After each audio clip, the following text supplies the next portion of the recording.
In times gone by, one quarreled oft with Guizhong concerning mechanical principles. We each had our ideals, and neither would yield. Under the pretext of a social gathering, one invited the impartial Rex Lapis to judge the quality of our creations. But Rex Lapis declared that Guizhong's obscuro vulpus mechanism was superior. Though one was too proud to acknowledge it, in one's heart, one knew that Guizhong was indeed the superior talent in the mechanical arts. As for the story between Guizhong and Streetward Rambler, that begins with a certain bell. In Guizhong's opinion, while mechanisms were no substitute for human composers, they were yet capable of producing simple but fine melodies.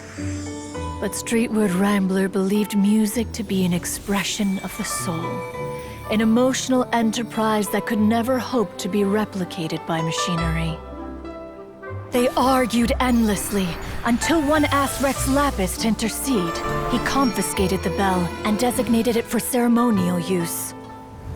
Thereafter, one would often find them convening in the mountains, discussing music, mechanics, and all the affairs of the mortal world. But these good times were not to last. War broke out between the gods, and soon engulfed the Guili plains. Guizhong was overpowered by the enemy, and fell in battle. When Streetwood Rambler and I arrived at the scene at long last, all that remained among the ruins was her lifeless body. After this, at Streetward Rambler's request, Rex Lapis granted her the cleansing bell for safekeeping. To honor our friend's memory, one made a few finishing touches to her ballistic device. Many lantern rites have passed since then. Many greetings and goodbyes. Upon what do you gaze? The Guili Plains? No.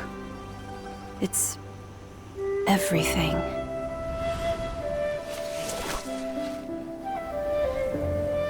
We think of human life as like a lantern that's lit one minute and extinguished the next.